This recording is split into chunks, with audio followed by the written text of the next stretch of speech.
Good evening, everybody. Welcome, welcome. We'll give folks a few minutes to join us, and then we will get started.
All right, I know we've got a few more joining the call, which is totally fine.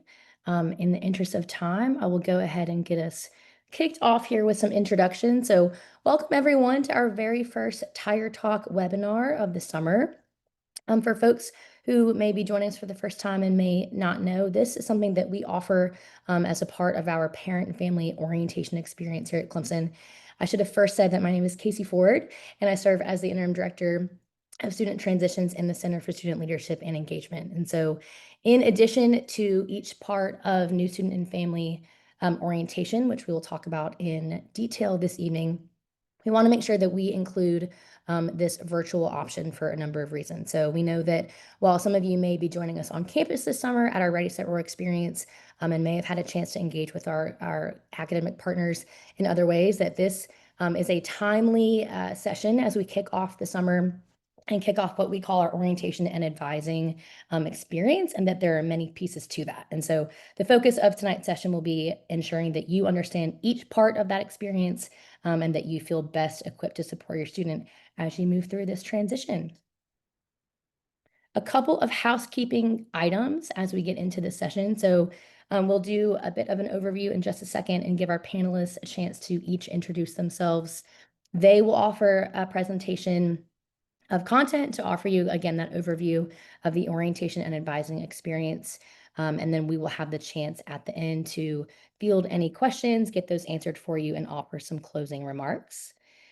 You'll notice that this is a Zoom webinar. I'm confident that you all are more confident than you ever wanted to be in how to use Zoom and how to use Zoom webinar, but just wanted to point out a couple key features there. So it's a little bit different than a typical Zoom meeting setup. So you'll notice that your audio and video has been muted.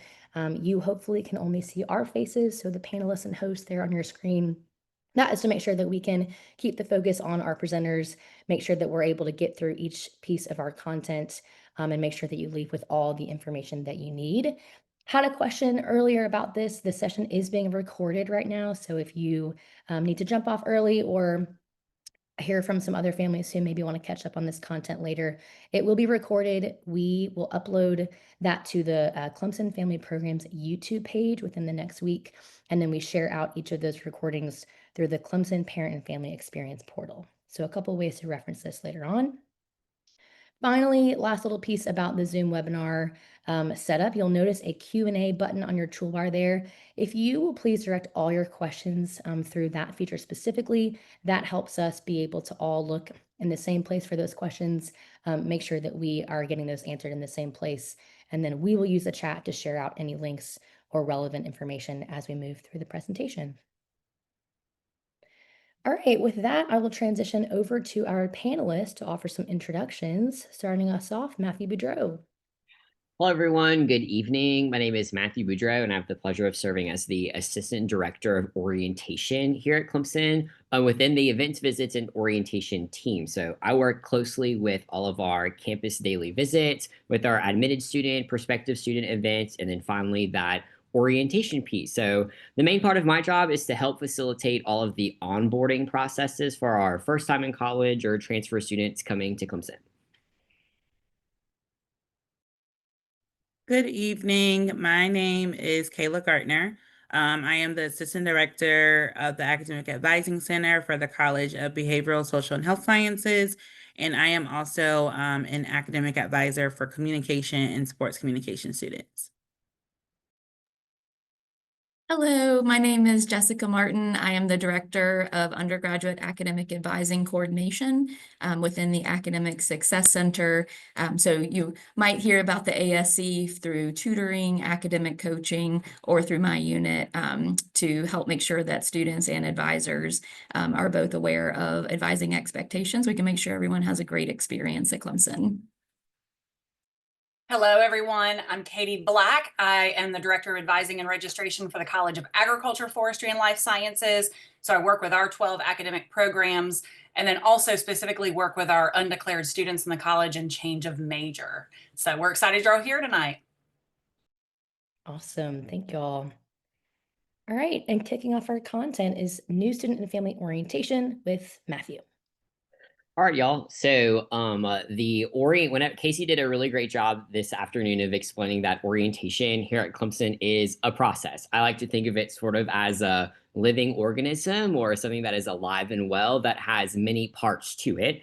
I think traditionally, maybe at other institutions, y'all might be used to hearing of orientation as you sign up for a 2-day sort of event and you get everything done A to Z on those 2 days, and that's kind of it.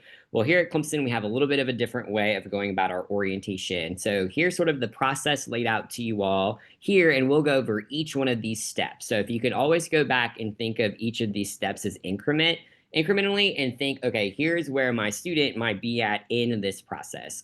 So we actually started our orientation process with signups on April 15th. And so we recognize that your student could be anywhere between that first step and their last step starting in April 15th, but we wanted to paint sort of an accurate picture of what the process looks like to maybe cue in some keys there. So we started off with our signups opening up on April 15th. And after paying your student transition and support fee through that signup, we then were able to open up our virtual orientation platforms, which then would lead us, after filling out those forms, leading us to our academic advising sessions, which would then give us access to signing up for a course registration time.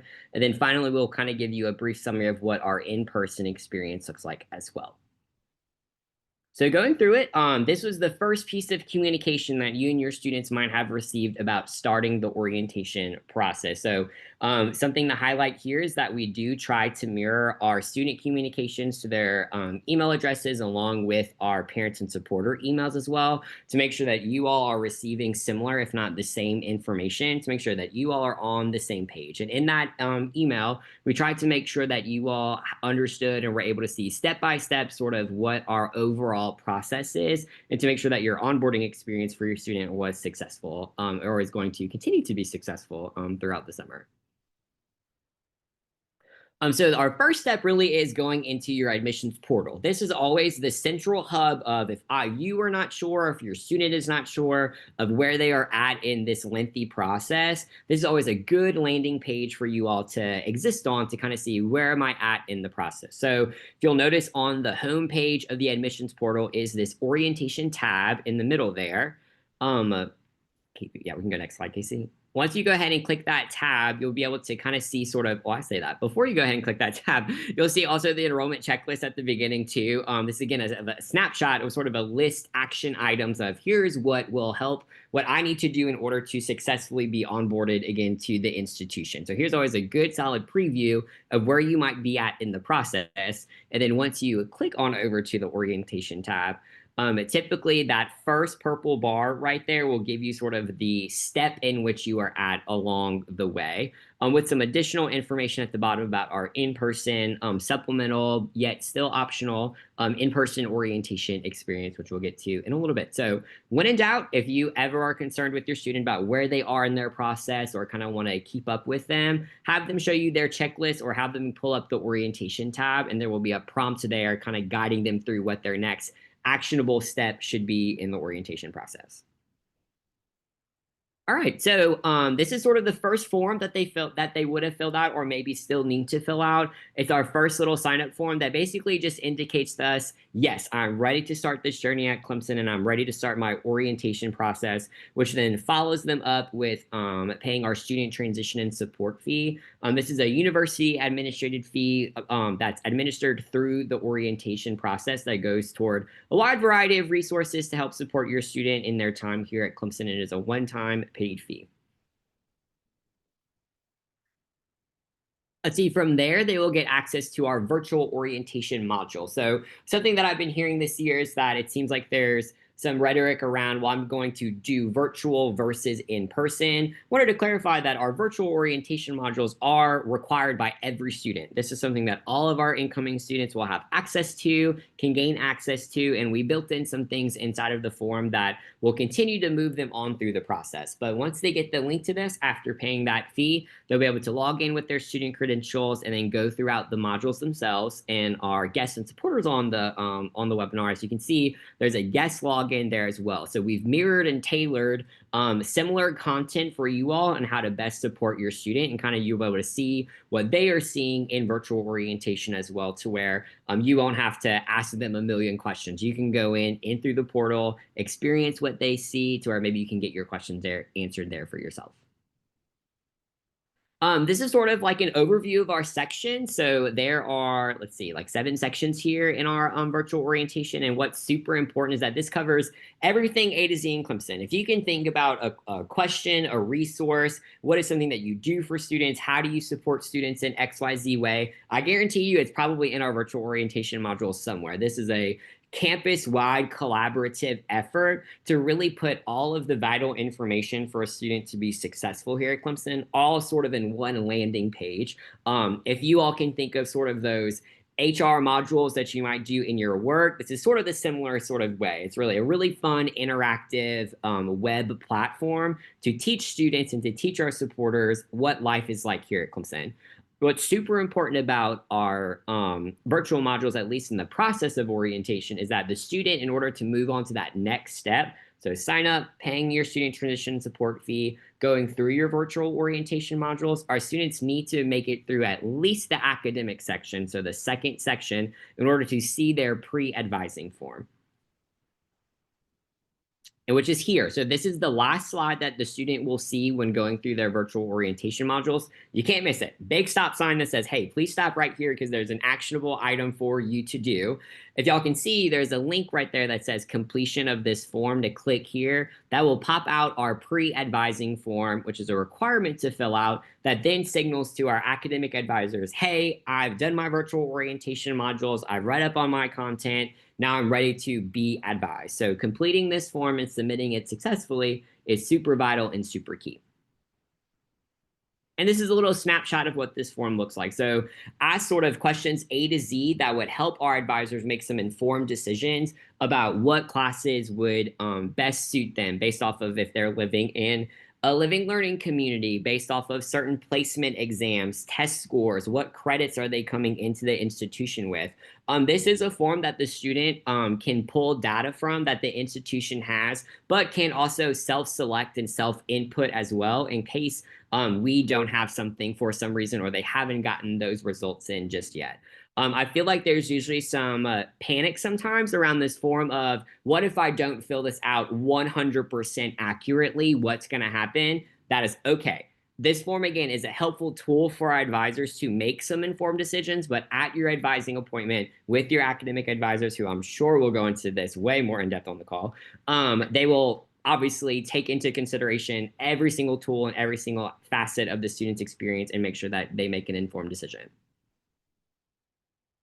All right, so that leads us into our academic advising piece. So again, once this form is filled out, that is what signals to the academic advisors, hey, this student is ready to be advised. And all of that communication is coordinated directly between the advisor and the student themselves. And all of those academic advising appointments that will take place throughout the summer that have already have and will continue on throughout the summer will take place on Zoom or some sort of web format. And again, our advisors on the call will 100% make sure that they go through this a little bit more in depth. All right, so let's say a student is done with their academic advising appointment. They'll go back into their admissions portal, and under the orientation tab, now they'll have some options to select a course registration date and time. This is something that the student can opt into. They can select what time works best with them. If they're working a summer job, have an internship, or traveling for vacation, we very much so want you all to pick a time that you are 100% free and will have the technology and the Wi-Fi connection and all of the space and time to really focus in on that course registration piece. But a snapshot of an overview is that course registration will happen over 2 weeks in the summer for our incoming students. The week of June 16th through the 20th, July 14th through the 18th, and we'll have a couple catch-all days in August for anyone else who maybe starts the process a little bit later than our students who started on that first day on April 15th. Something important to note here is that our honor students will go ahead and register on June 16th. And then inside of our course registration rooms, you all will be supported by our orientation ambassador team, student leaders who work and help facilitate our orientation processes here at Clemson, who kind of share some lived experiences of some how to help you all navigate IROAR for the first time, and maybe weighing in on sort of like maybe taking an 8 a.m. versus a 9 a.m. class. Those sorts of things is what they'll help you out with during that process. So here's a good question that we get a lot of things about that we want to make sure that we clarified sort of in this time is, what happens if I've changed my major sometime between the sign-up process and this academic advising piece? Where does that flow? How does that do? What does that mean? So some context for you all is that we implement a change of major freeze at Clemson to make sure that we provide a really great, solid customer service piece for your students and your student experience. So up until, let's see, I'm going to look at my dates here to make sure I have them correct. Up until around May 8th, your student had the opportunity to process a change of major request form in their admissions portal. And all of those processes were up to date up until that point. So now, if your student has put in a change of major form, we've frozen it, and then that will be re-sought after or re-looked at starting in July. And the reason why is because we want to make sure that we give an accurate advising experience and kind of place everyone in one spot, so that way we're not kind of shuffling students around or getting them lost in the sauce. And so if your student has changed their major or put in a change of major request form since then, that is okay. I promise you that the advisors in which we'll be contacting them in their current colleges will 100% make sure that they are well equipped to go on into a different academic community if that is what they have filled out in their change of major request. So that's sort of what our change of major process looks like here at Clemson in this unique time in the summer.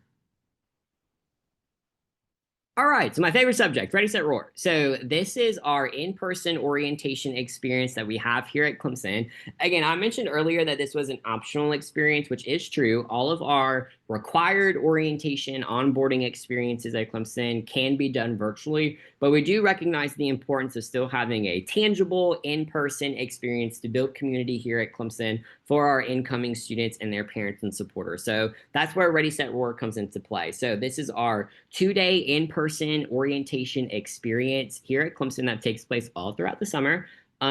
We typically have about 2 sessions, one in June, one in July for every academic college. And then we also have some specialized sessions as well for some specific cohorts of students, like our Summer Start students, STEM Start, Global Start students. And then we also added another session this summer in comparison to past for an all college session, because we really saw the need and the want for students to come to our in-person experience over the summer. So this is a snapshot of the agenda of what you all can experience. Anything that is in purple is specific to our parents and supporters on the call. These are like specific tailor-made sessions for you all at Ready, Set, Roar. So again, you all could expect to hear from our administration, hear from the deans of your various colleges, learn about how to support your students and how your students can shape their academic journeys here at Clemson. They'll interact with a bunch of our ambassador boards here at Clemson. So whether that's our Clemson Family Ambassador Board or orientation ambassadors who are orientation leaders or student leaders who are walking them through that process,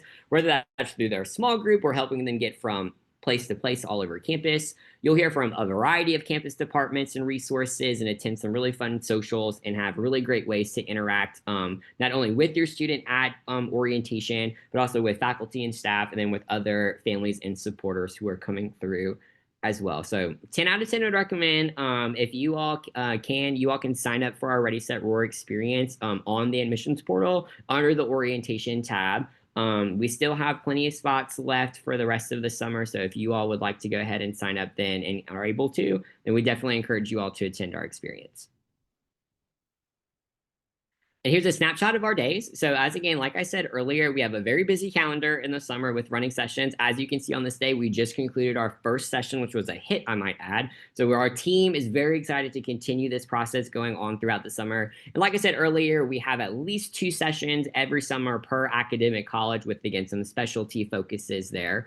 Like you can see for our summer and STEM Start students, since that's a very large cohort of students, we break them up to where we can maximize the most amount of attendance over 2 one-day programs there, and then with that all college session happening at the end of July. All right, and this is the team. So here's our 2025 orientation ambassadors. This is the crew that I have the absolute pleasure of advising. They're a tiny but mighty team. Again, that help us facilitate our in-person experience and make sure that all of your students feel loved and supported in your time and have a very successful, again, onboarding experience to the institution. So they just got done with their first session. They are all, I'm sure, probably sleeping right now from being up for multiple hours across the 2 days and whatnot, walking around campus and stuff. But they are absolutely having a blast this summer. And again, this is the crew that whether you come to our in-person experience or not, you'll see them in the Zoom rooms helping you all out with course registration. So yeah, so again, just kind of like what Casey said, the rest of us on the call, whenever we're not speaking, we'll go ahead and monitor what the chat looks like. And I'm happy to kind of jump in there and answer as many orientation related questions about Ready, Set, Roar, the OAs, or just about our process in general. And then I think from here, I think I'm going to go ahead and pass it on over to Jess. So. Awesome. Thanks so much, Matthew. Really, really appreciate the opportunity to be here and speak to you all about academic advising at Clemson. And I get to have 2 of my wonderful colleagues here, Katie and Kayla. So we'll do our best to answer your questions. So, every college and university is different and the way that their advising is structured. So for Clemson, our students are advised directly by their department and or college. And this is a huge benefit to the students because that means that they're getting advisors who are well versed in their curriculum, as well as any kind of experiential learning opportunities that might fit or be required by that program. So some of our programs require a study abroad or require an internship component. And so our advisors, because they're embedded in that department and in that college, are going to have really fantastic training and resources that they can provide to your students. So please make sure that your students are asking good questions of their advisors. They will certainly be able to direct them to the right place. Really, the philosophy behind advising at Clemson is that it's an additional teaching and learning opportunity. So that's how we approach this. We, meaning advisors, we look at it as a 4-year course, if you will, from orientation to graduation. So there's all kinds of opportunities for us to communicate with your student in person, virtually. We, have certainly drop-in hours as well. But our main goal here is to help students become confident, skillful, and resourceful learners. And so part of what we do is, yes, can provide guidance, but it's really where we want to be able to provide reliable and accurate information so that your student can make informed decisions. We're not decision makers for your student. So a couple of things that I think it's really helpful for parents to know about and to encourage their students to kind of dig into are these three primary pieces of technology that we use all the time in advising.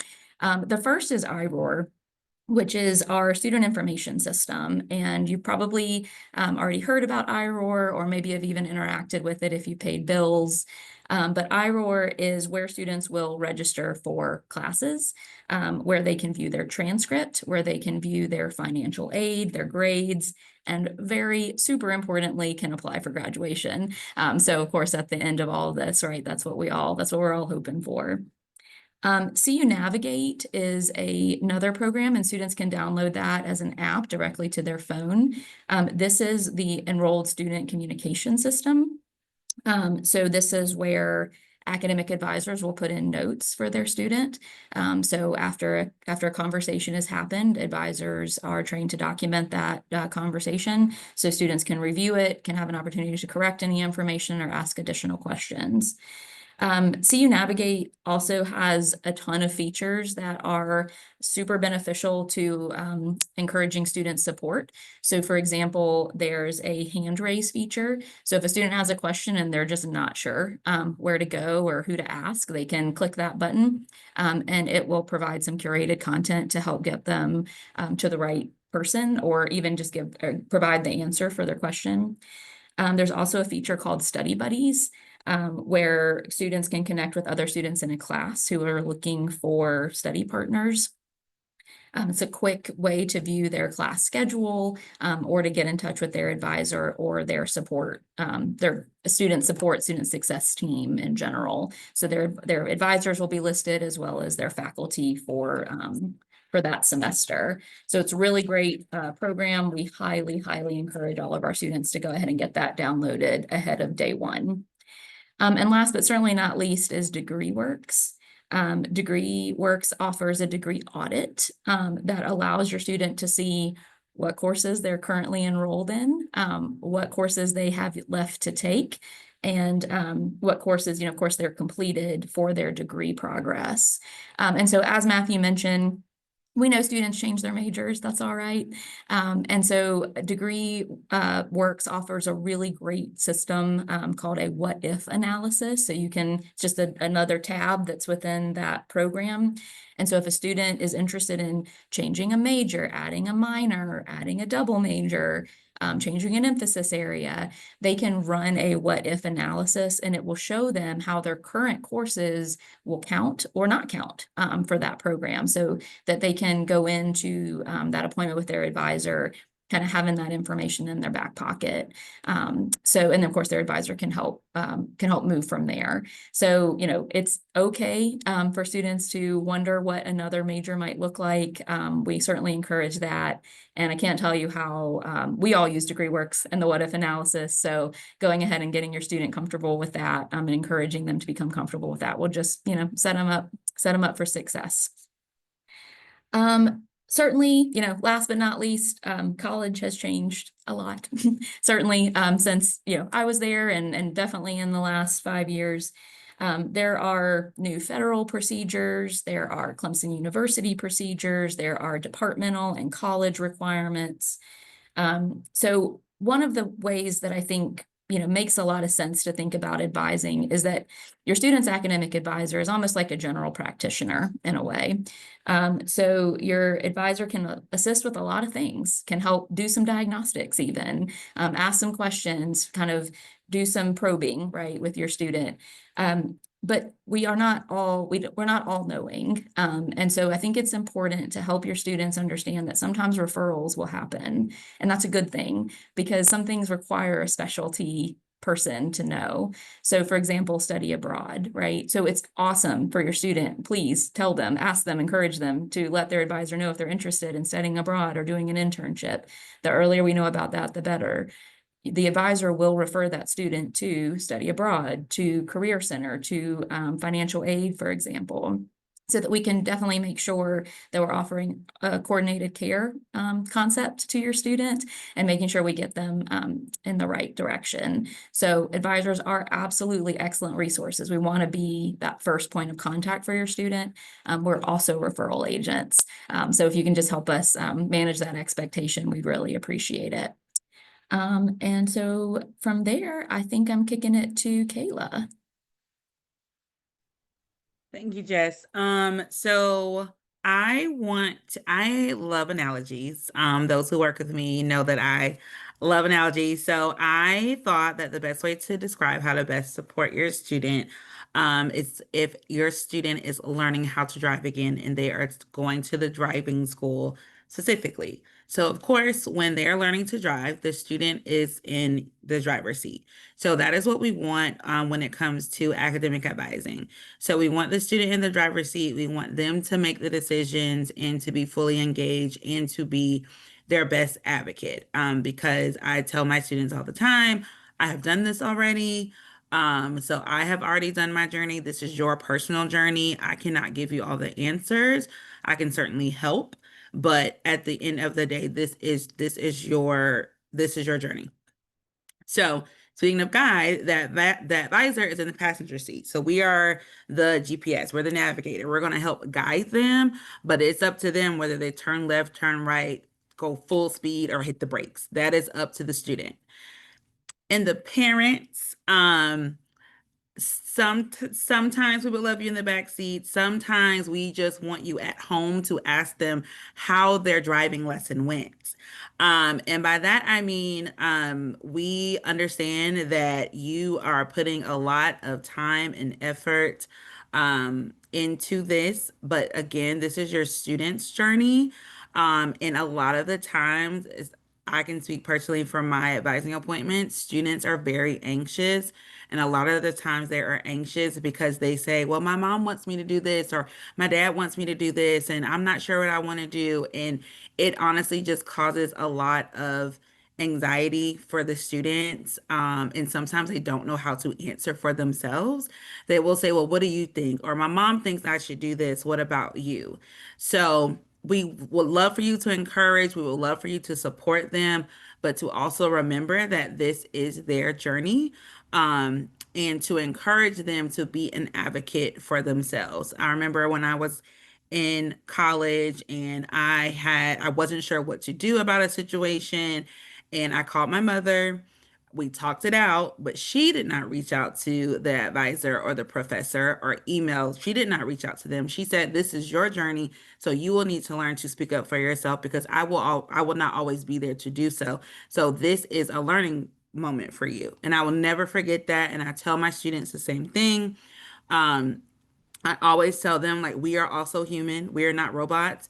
You can ask us questions. No question is a dumb question. This is a totally different journey, and you may not know all of the answers, and that's okay. That is why advisors are here to navigate. But kind of like what Jess was saying, I graduated in 2013, and I felt like I had to learn everything all over again when I became an advisor because everything is very different. Like I had to sign up on a piece of paper for my advising appointment.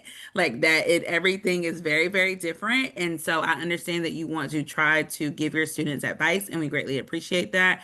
But if they are struggling in any way, please direct them to their advisor, and then that way, kind of like what Jess said earlier, either we can help or we can be that referral agent. Okay, so another way to be involved, ask your student questions. I am 33 years old and my mother still asks me questions about my day, very detailed questions. So do not hesitate on asking your students how their advising appointment went. How did registration go? With orientation, did you get all the classes that you needed? Do not hesitate to ask questions. Again, let your student drive. This is their journey. They need to learn how to, again, be their best advocate, to ask those questions, to learn how to send those appropriate emails, how to call and leave a voicemail and not call 3 to 5 times back to back to back because I'm in a meeting. They need to learn all of these things. Please do not do it for them. We just really want them to be able to be their best advocate by the time that they graduate. Make sure you are a soft place to land when plans change. So there are some times, especially during orientation, students have to be flexible. Yes, we have a course plan. The course plan is a guide. A lot of our majors are very flexible. And so there are different routes you can take. So I know some students, they panic when what's on the curriculum sheet is not the exact same thing that's on their course plan. That is okay. Some students come in with a good bit of college credit, so things may look differently than their friend in a different major. So just be sure that you are a listening ear, and if you can tell they're just really, really, really in a panic, just have them reach out to their advisor so we can meet with them again and just reassure them. Refocus to the positive. One thing in CBSHS that we always say, we can promise that you will get all the classes that you need for your fall semester, but we cannot promise no 8 a.m.s and no Friday classes. That is not our concern.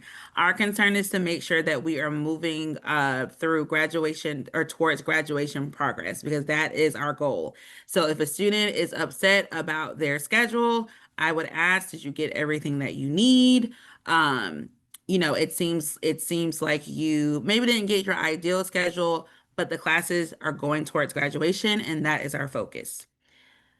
Please encourage them to not panic. I am going to be 100% honest. The plan ahead that they're working on, that is really more so of a tool to get them familiar with how to register for classes, and it is an amazing tool. It is not a guarantee that they're going to get those certain courses, and that is okay. That is what the advisors are here for. They're still in the driver's seat. We're here to help navigate them. So if there's a certain class that they want, that particular section is full, we're going to look for other classes or other times. We will be sure that they get everything they need. And help your student to set realistic expectations. So like I said earlier, the whole only Tuesday, Thursday from 9 a.m. to 2 p.m., that was an actual request from a student. That is not a promise that we are going to make as advisors. So again, we are going to make sure they get what they need. It may not be the exact schedule that they want, but it will be every single thing that they need. Trust the process. It is important to be flexible, to be patient, to be respectful. Because, for example, there will be times where it's one advisor and 20 students to help register. So it is important to be patient and to be respectful and to be nice. I did not think I had to reiterate that until last summer, but it is very, very important. I don't want them to panic. We are trying to do everything we can do on our end. On top of speaking with students, we are speaking with other people who are also a part of the registration process. So it is important to be patient, flexible, respectful, all the things. And go to the source for answers. A lot of students will say, well, my friend is taking this, like, shouldn't I be taking this? They're in two totally completely different majors and colleges. So if they are unsure about something, have them talk to the advisor and we will steer them in the right direction. We will never steer your student in the wrong direction. We're never going to take that wheel and just move it. We are going to be sure that they are where they are supposed to be. Thanks, Kayla. I feel like some of the things I'm going to say are probably really reiterating some of the same things that Jess and Kayla just said. When I really think about what the students' responsibilities are coming into the advising appointment, especially as we're deep into advising already, the biggest thing I could say about right now with virtual orientation is that they actually spend time watching these videos and going through the modules. We don't create those and put those out there for our benefit. Coming into the advising appointment fully knowledgeable about the major and about the academic processes is what we're asking the students to do. We want that engagement during that time that we're meeting with them to be really productive about those next steps and not reiterating content that we've created in the videos. So that's the biggest thing I'm going to say about the orientation piece. As we move into the academic semester, it's really important that students are proactive about engagement with their advisors. The requirement of us is that we reach out to your student every semester to get them ready for registration the following semester. We do reach out kind of around the timing that the first grades are posted before the last day to drop a class, if we know that a student is struggling in course, if the professor has initiated that. But we want to hear from the student long before that time if they're finding that they're struggling. So it's really important that students are proactive in engaging their advisor, asking questions.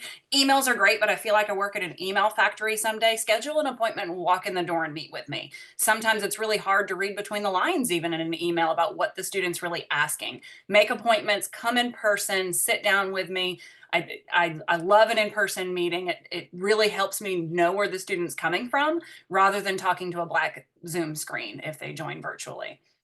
Communication is key, right? I need to know where their head is. I need to know what their concerns are, what challenges that they're having, other interests that they have, that self-awareness about what their career goals are, and maybe that they don't have any, that they haven't figured that out yet.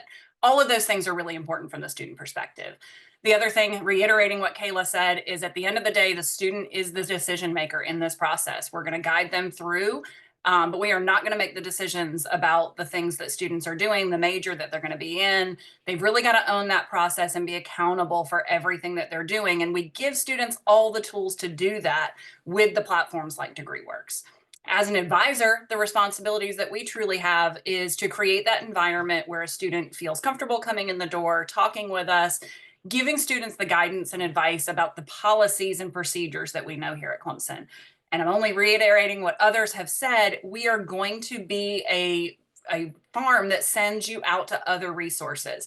I know a ton about a student's academic record, but I cannot see their financial aid. I don't know what awards they receive and what eligibility requirements they have to maintain. They're gonna have to go to financial aid and talk with them about those requirements.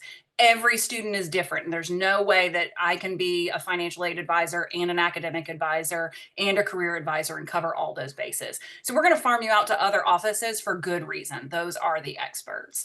I'm here to clarify the policies. Again, the catalog is a great place to go and read all of those policies, but as you truly start trying to apply those policies to your specific situation, that's where I'm going to be the better resource to help a student navigate those things. And it's a collaboration. We're going to work together to help the student achieve their goals. You can head on to the next one, Casey.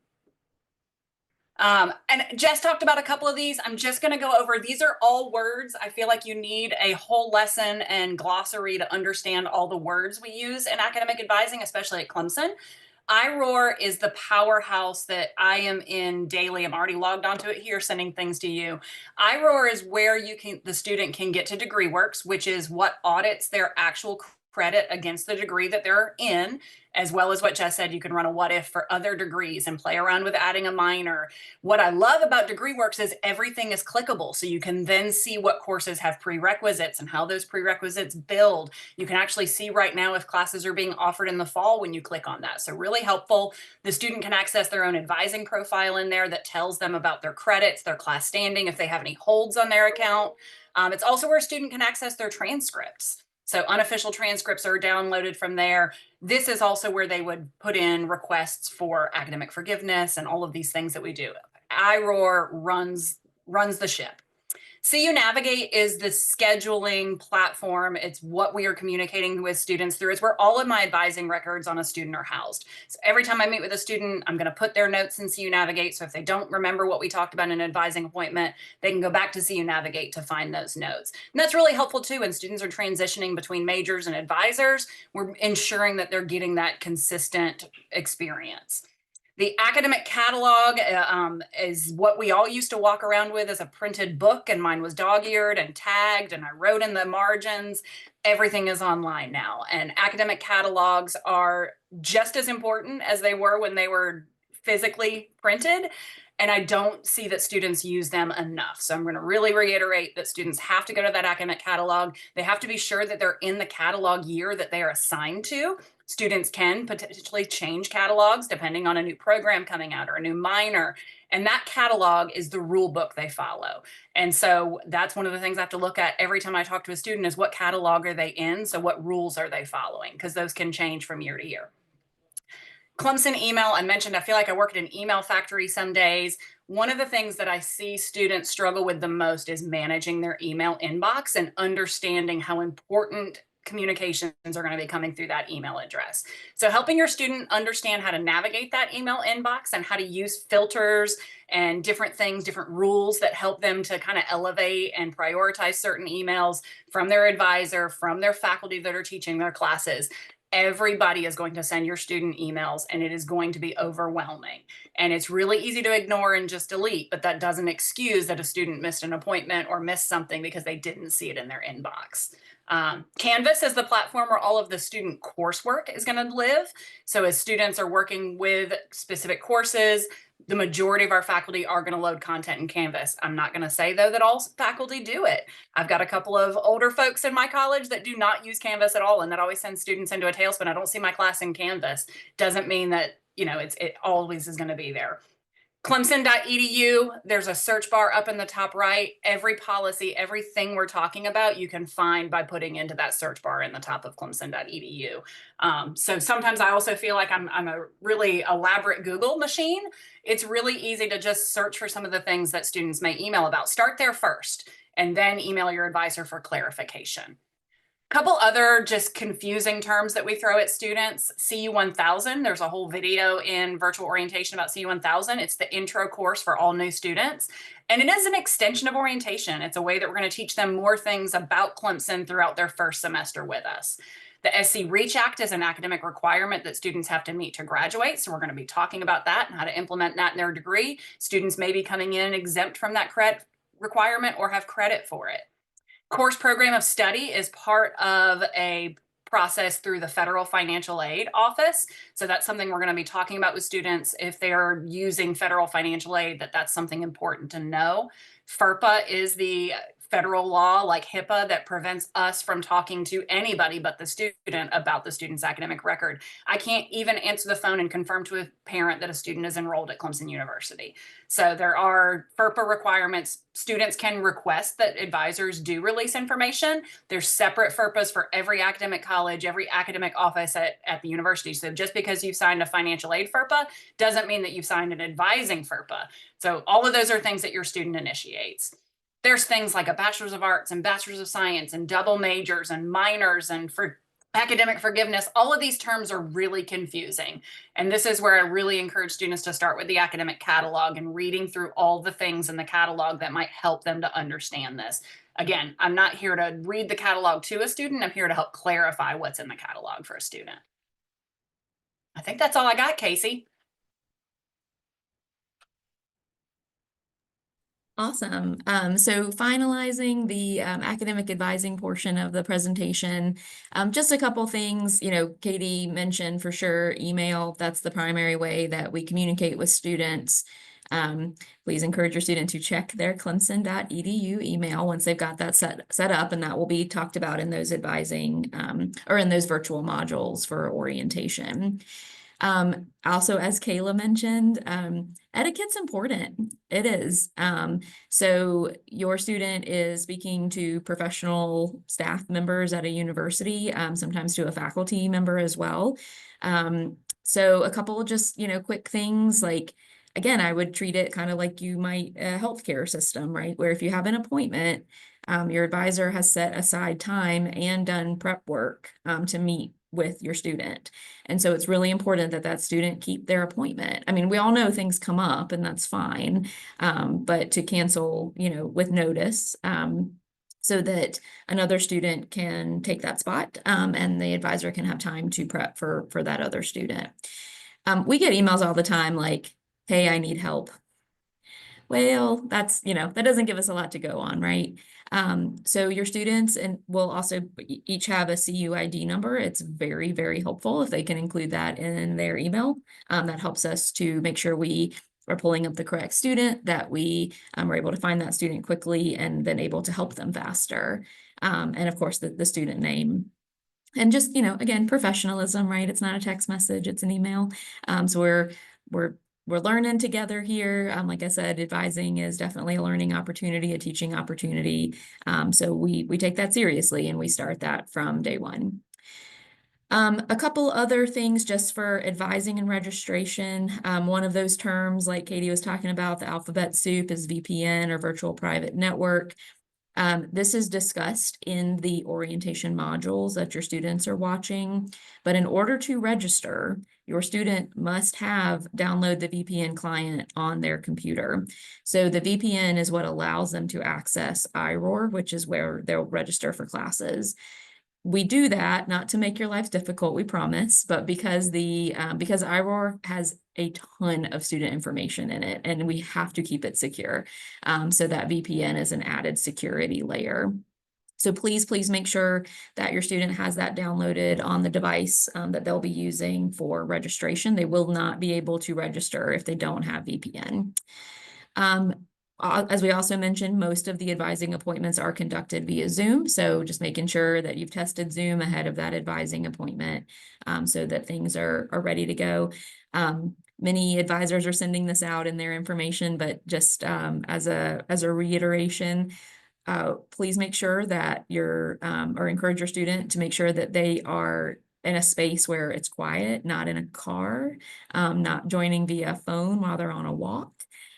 These are pretty detailed conversations that we're having with students, so it's really important that we have their undivided attention. And then also, there's a lot of training videos that that Clemson has put out, and this is not behind any kind of single sign-on. So parents, you can watch these videos. Please, encourage your students to watch them. But at clemson.edu/registrar, they have great videos on how to create a plan, how to search for courses, what are common error messages. You might remember perhaps from attending college about prerequisites and co-requisites and overrides and all those kinds of things. So again, there is actually a glossary, to Katie's point, on that website that can help explain what those terms mean. So these are all great things you can do ahead of time. But again, please make sure that your student, when they are ready for their advising appointment, are able to provide their undivided attention to their advisor. That'll make for a better experience for everybody. And that wraps up our advising portion. Awesome. Thank you all so much. Well, I know we have quite a few questions in the Q&A feature that I promise we have been working quickly to get answered for you.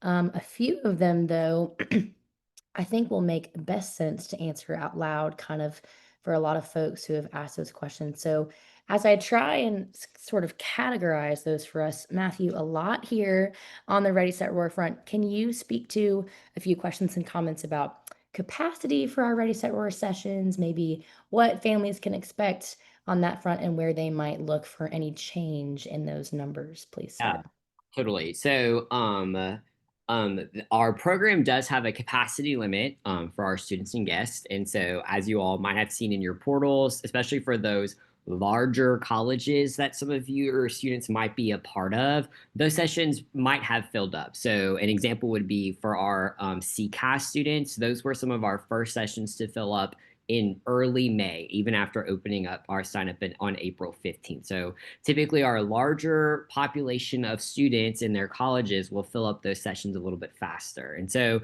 there are some sessions, specifically again, our CCAS sessions, our all college session at the end in July. And I believe we have one business session in our July month that is also currently full. But I would not give up hope if I were anyone on this call that still wants to attend, that might be part of one of their major groups. How our sign up kind of works is that it's a real live living sign up. So if a student were to ever cancel their registration, then that sign up would open right back up. We do automatically close our sessions 2 weeks out prior to the session date, that day one, just so we have time to order the accurate number of supplies for our session, send counts to all of our vendors, and make sure that all of our institutional partners are ready to go and are equipped to best support those students and parents and guests at our in-person program in that time of window. So I would say I'm looking at the sign up live right now, and there still are plenty of spots for students who are not in the majors that I just listed. out. But again, I would not give up hope just yet about not being able to attend a Ready Set Roar experience. Again, if someone else were to cancel, that sign up, if we're above that 2-week window of time, would go live again. So we just encourage you all to continue checking your admissions portal and seeing if the sign up on the orientation tab would be accepting any submissions. And I would not give up hope. Clemson, again, like I said, we do a really solid job of onboarding our students, whether or not they come to our in-person experience over the summer. In Casey's office is a program called Welcome Week, which is a really robust, really awesome experience for students that once they move into Clemson, then we mirror sort of very similar programming to Ready, Set, Roar in terms of creating community among students, introducing them to social and academic programs throughout the week, and really keep them busy and going throughout that first week between their move-in day and that first day of class. So I would not super stress about your student attending an in-person experience, because once they get here, we will make sure that they are covered and that they are ready to go to start their journey here as a Clemson student. Thanks, Matthew. Scanning through, a few more.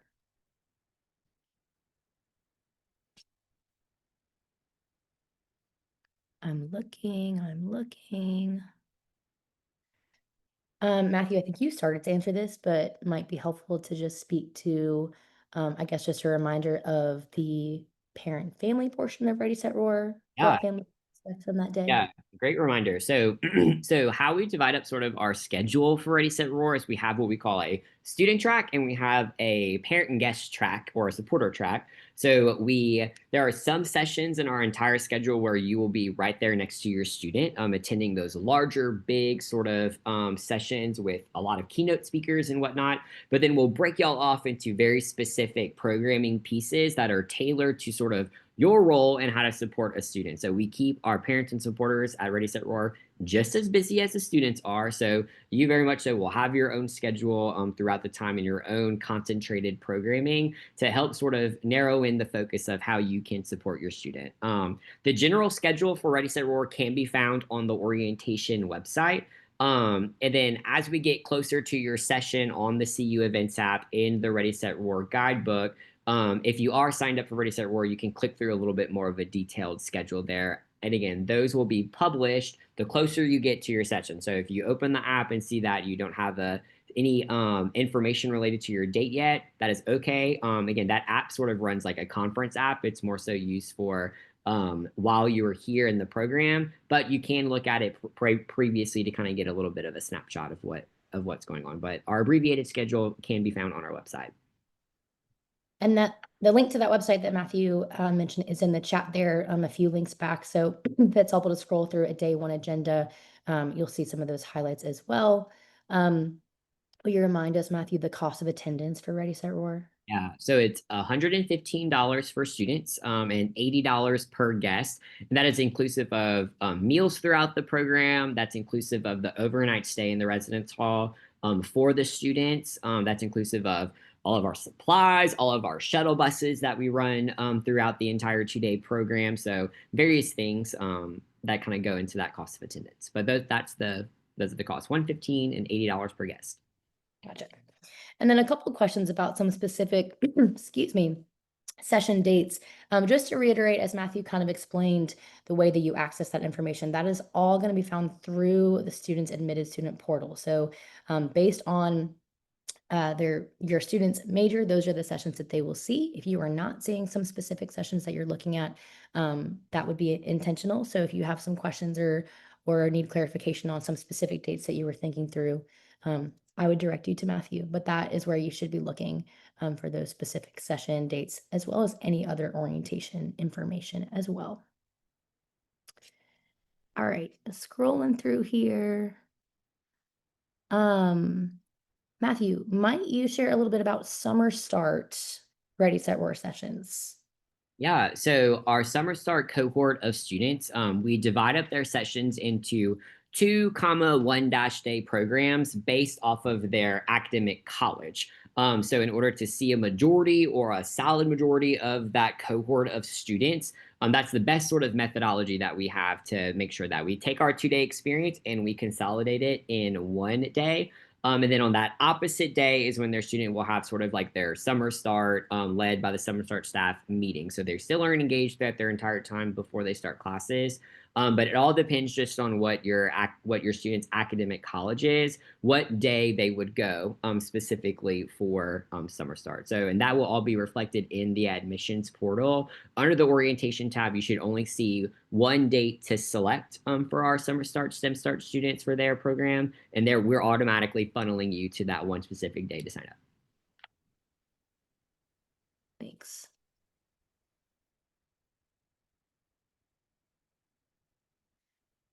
And this may be an any of you question, but a couple questions about when course registration dates will open, and will students get reminders about their course registration time?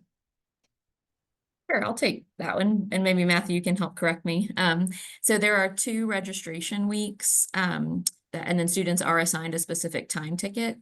So after a student completes advising, they will receive an email that says, "You've been advised, you can sign up to register for registration." So they're not going to go straight into registration at that point, but they will receive a time ticket that is based on the college that they're associated with. And then they'll get a reminder email that's like, "You got your time ticket, great, here it is," right? So that they'll have that in their inbox. So there was a week, the first week is June 16th through 20th. And Matthew, can you remind me of the July dates? And while he's looking at that, I just one quick just point of clarification information. Our registration coordinators release seats at every single registration date. So registering on June 16th is great, but it doesn't mean that a student who registers in July has any less of a chance of getting the courses that they need. So just to reiterate what Kayla said, we will get students a full schedule that counts towards their degree progress. And we just need some help with managing expectations that might be an 8 a.m. class sometimes. Or it might, you might have classes 5 days a week instead of 3 days a week, that kind of thing. But courses are released at every single one of these. So to keep it fair for all students, regardless of when they have their time ticket. Yes. And then as a follow-up to that, Jess, too, again, that July course registration date period's the 14th through the 18th.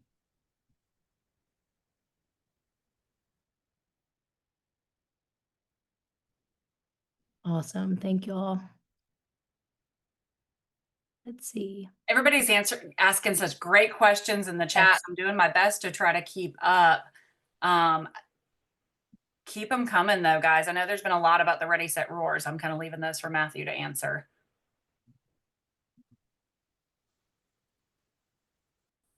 One piece I saw earlier as we're all kind of scrolling through these, there's a question about, so Matthew mentioned that, of course, we'd love to be able to have everyone on campus for Ready, Set, Roar over the summer, and unfortunately cannot accommodate everyone in those session dates. And he mentioned Welcome Week as a really great opportunity for all students to come and have a similar experience of getting acclimated with campus, getting to know each other, making some connections with faculty and staff that week. There was a question about that potentially conflicting with the Panhellenic recruitment process.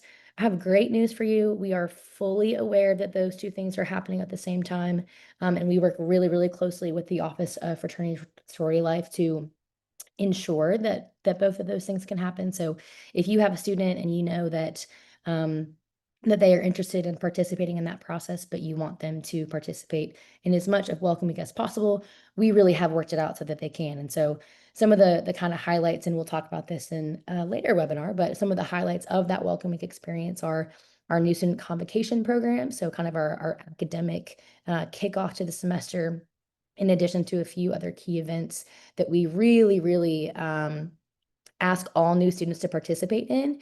And so our partners across campus are really great about helping us do that and making sure that, again, that students who want both of those experiences can participate in both of those experiences that week.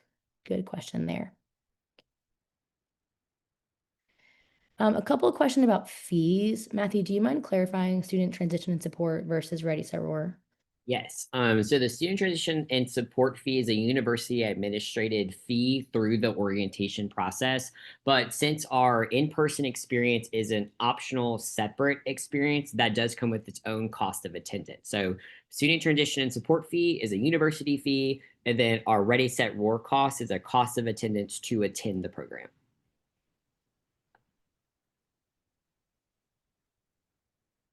And again, that student transition support fee covers so much of what your student will experience in their entire time at Clemson. I promise that is not just a fee to register for classes or a fee to come to campus for a one-day program. That truly supports any sort of co-curricular experience they would have as a student here at Clemson. Casey, really quickly, and Katie or Jess might be the better person to answer, but I've been seeing a lot of questions regarding to the FERPA form and parents wanting access to grades. I am aware that there's a FERPA form for financial aid. I know every college may be different. I know specifically for CBSHS, like we do not have a form. Like we talk to the students and then it's up to the student to tell their parents and guardians what we discussed, but I just wanted to make sure that that was a university-wide and not just dependent on the college. Correct. There is not a university-wide FERPA form related to academics currently. So that is very much up to, I would say even maybe down to the department level in some cases. Your student might have, they might have a department that does not allow, again, this is a federal regulation, so we're not trying to be difficult, we promise. If Clemson is found in violation of FERPA, we could lose funding. So we take it very seriously. So again, just hopefully that provides some context. Yes, I think Riley shared some relevant links there in the chat. Just to clarify, I think we've mentioned this earlier, but that again, that authorized user form or link that Riley shared, that is specifically about financial information, so not student grades. Let's see.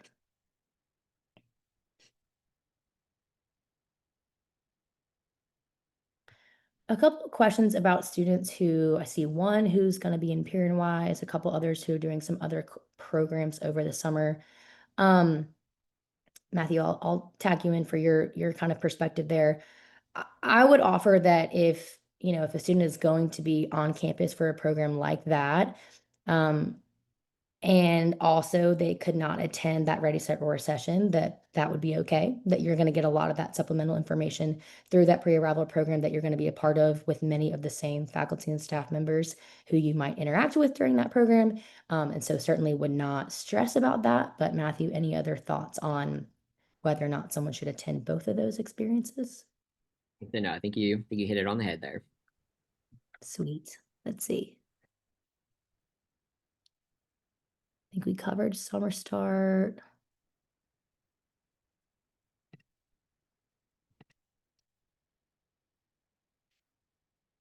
So Matthew, correct me if I'm wrong, no overnight stay required for summer start because they will have moved in. Yep, that is correct. Yeah, the students will stay in the residence halls that they moved into on the 25th.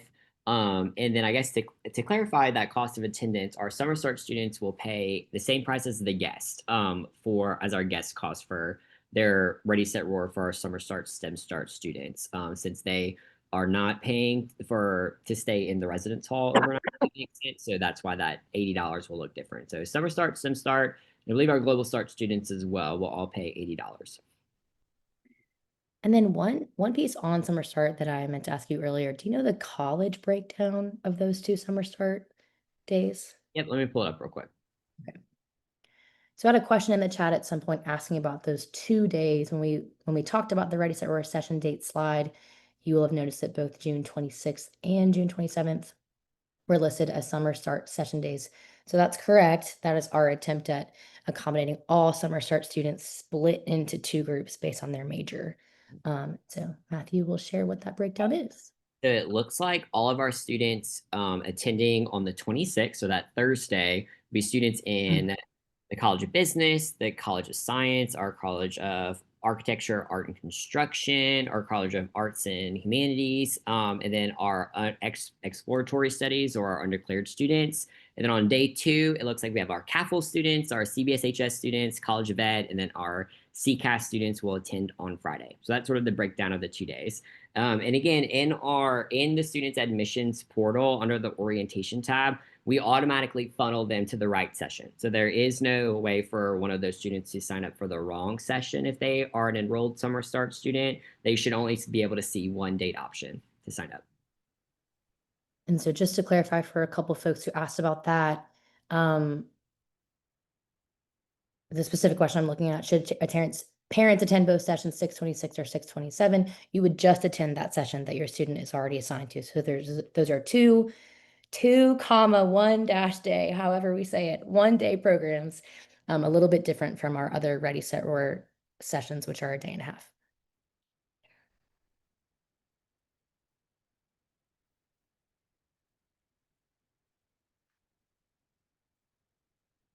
No different parent or guest itinerary for the Global Start Ready, Set, Roar session. That will look the same as the guest track for any other session.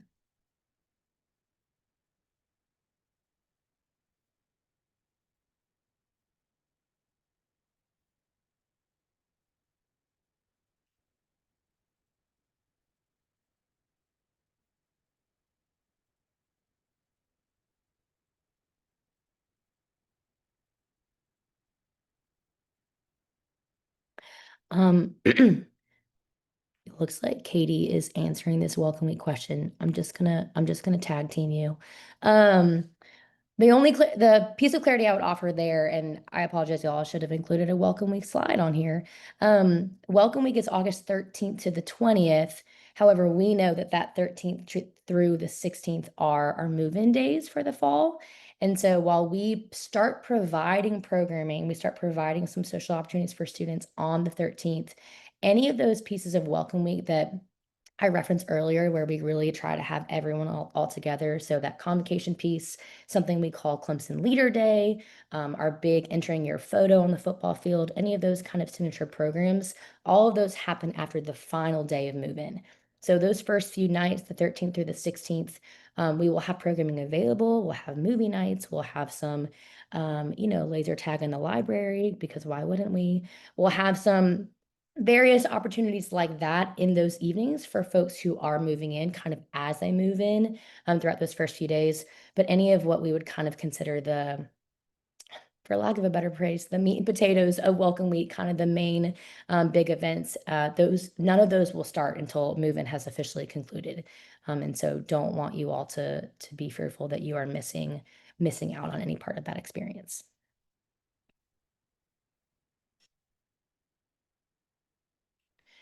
All right, I know we are over time here. Let me just scroll through any larger ones that make sense to share out with the group here.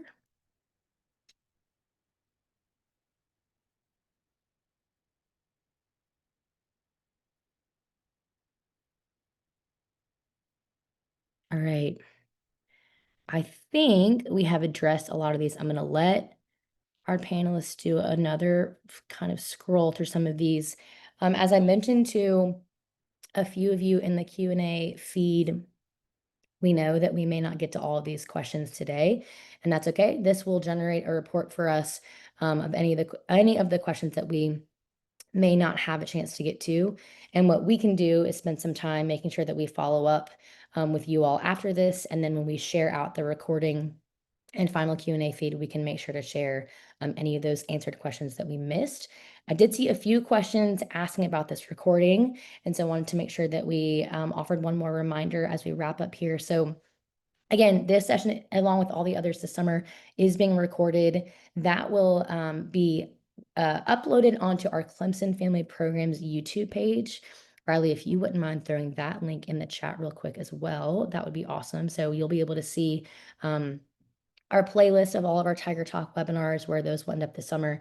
And then each time we do that, we send an email through this portal, the Clemson Parent and Family Experience portal, letting you know that recording is uploaded and ready to watch. I will just quickly plug the portal in general. If this is the first time that you're seeing that or hearing about it, would really encourage you. Riley, maybe we can link that as well. Would really encourage you to go ahead and sign up if you are not already a part of the portal. It is very likely that you have an account. We do our best to maintain a seamless transition when your student decides that they want to come to Clemson, to go ahead and add your information into that portal to make sure that you are getting all things related to Clemson parent-family communication.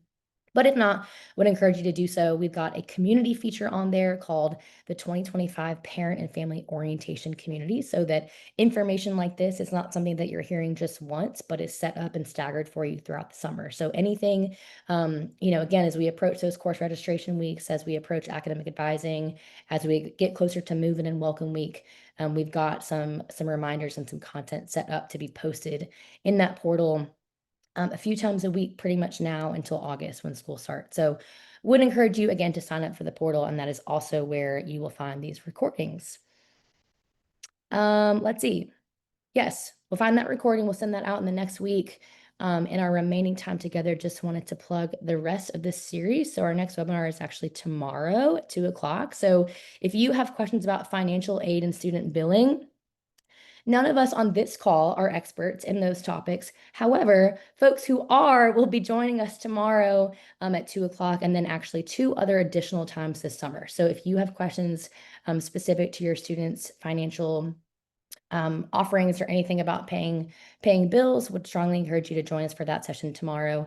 And then we've got the rest of the lineup here for you. We will be sure to throw in the chat the link to our website, the Clemson Family Programs page. There is a drop down on that page called Family Orientations. If you scroll down all the way to Tiger Talks, you will see this full schedule that offers each webinar and then the button to sign up for each webinar throughout the summer. I know we've got a few more questions. Again, we will do our best to get those answered in the remaining days, but I appreciate your engagement and your time with us today. And we are wishing you the best as you continue your summer into the fall. I believe that wraps us up, everyone. Thanks again, and go Tigers. Go Tigers.